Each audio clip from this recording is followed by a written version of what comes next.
भाई जो गुरु बचन पे डट गे कट गे फंद चुरा। सुर लुकमान 31 आयत नंबर 17।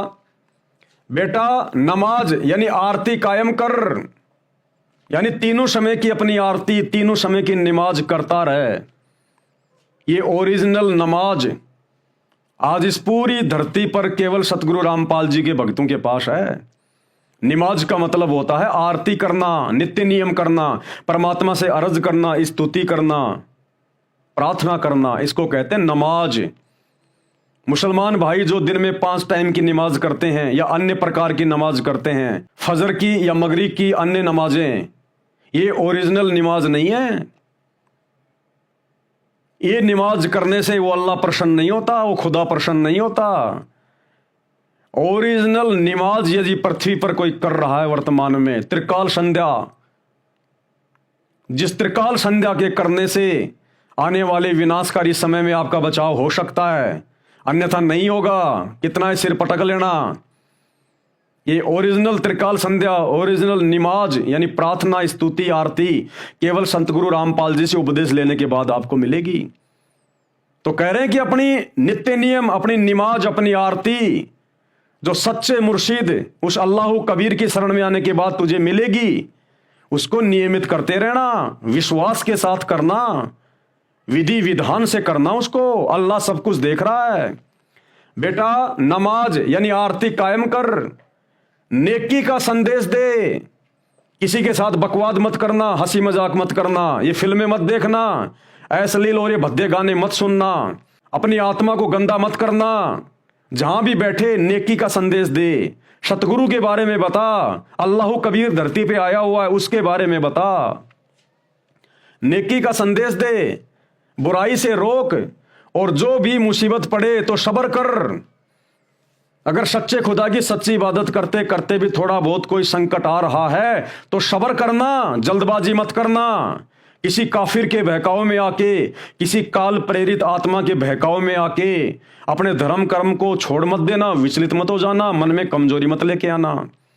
ना जाने तेरे सिर से कौन सी बला तेरा सतगुरु टाल रहा है, तेरा अल्लाह कबीर वो बला हटा रहा है।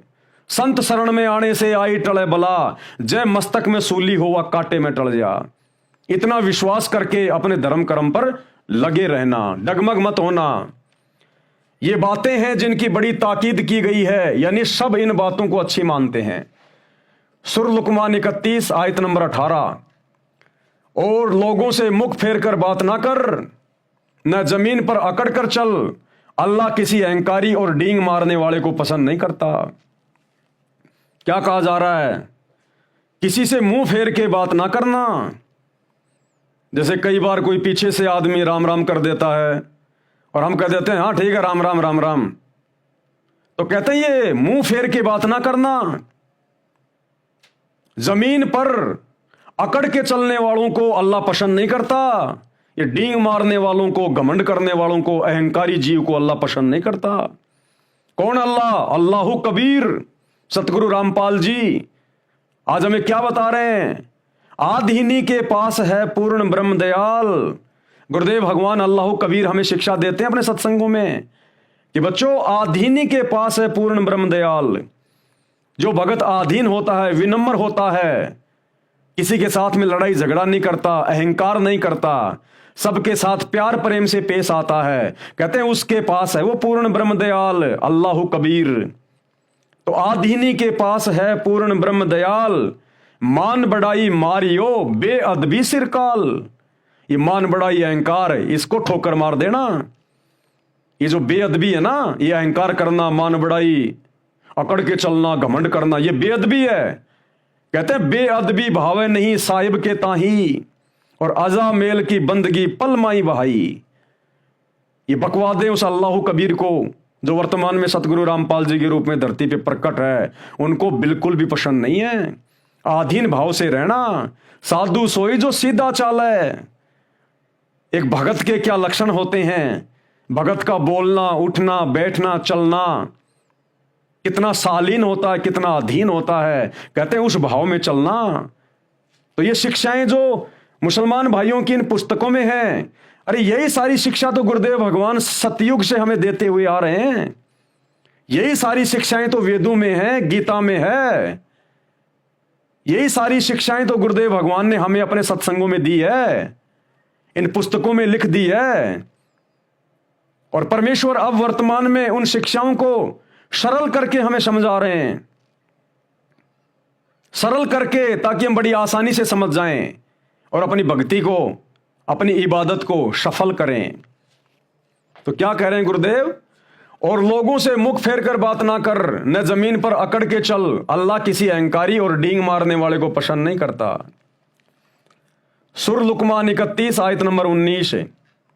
अपनी चाल में संतुलन बनाए रख, यानी बकवादियों की तरह मत चल, मनचलों की तरह मत चल। सीधा चल रहा, लड़कियों की तरफ देख रहा है। तो परमेश्वर कहते हैं, गुरुदेव भगवान अल्लाह कबीर कहते हैं, अपनी चाल को संयमित रख, संतुलित रख, सीधा चल, बकवादियों की तरह, गुंडे मवालियों की तरह मत चल, टशन में मत चल। जैसे एक भगत होता है, सिंपल तरीके से चलता है, आदीनी भाव से, उस तरीके से चल। अपनी चाल में संतुलन बनाए रख और अपनी आवाज तनिक धीमी रख। सब आवाजों से बुरी गधे की आवाज है, और अपनी आवाज को तनिक धीमी रख। आवाज को धीमी रखने का मतलब है किसी के साथ में लड़ाई झगड़ा मत कर, चिल्ला चिल्ला के बात मत कर, प्यार प्रेम से बात कर। ऐसी वाणी बोलिए मन का आपा खोए, औरन को शीतल करे आपू शीतल होए। कबीर जग में बैरी कोई नहीं जो मन शीतल होए, या आपा को डार दे, यानी इस घमंड को फेंक दे, दया करे सब कोई।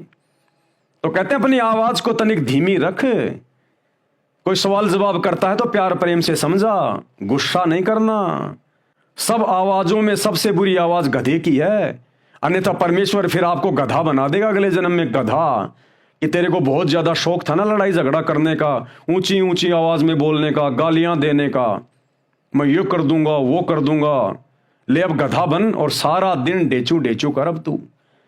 तो कहते हैं फिर तुझे वो आवाज मिलेगी जो सबसे बुरी आवाज है, गधे की। तो परमेश्वर को ये बिल्कुल भी पसंद नहीं है कि उनका नेक बंदा ऊंची आवाज में बात करे, गुस्से में आवाज बात करे, घमंड में बात करे। ये शिक्षा हम सभी भगत भाई बहनों को भी साथ साथ में लेनी है। सुर लुकमान 31 आयत नंबर 22।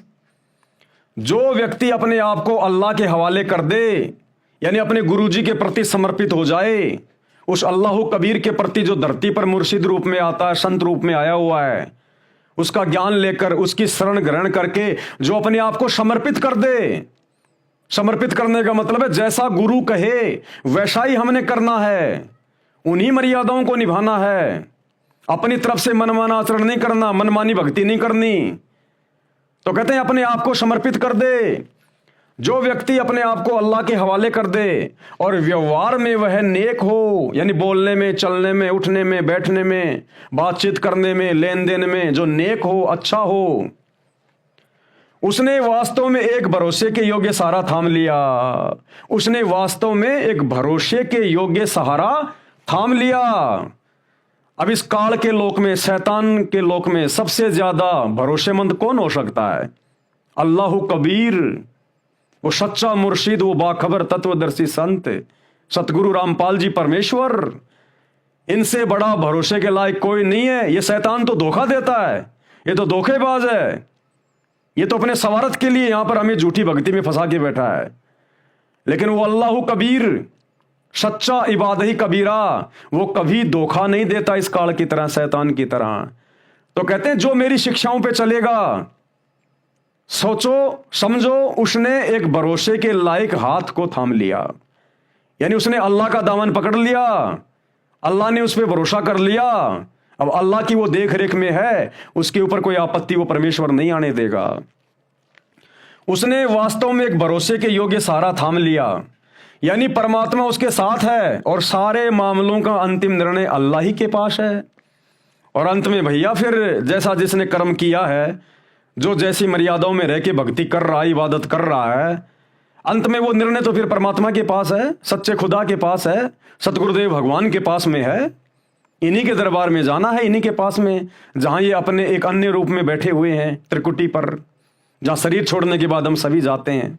कहते जैसा तू यहां करेगा फिर उसका रिजल्ट तो तुझे परमेश्वर नहीं देना है, तो डर कर भक्ति कर, मर्यादाओं में रह के। जो गुरु बचन पे डट गे, कट गे फंद 84 के, कट गे फंद 84 के, कट गे फंद 84 के।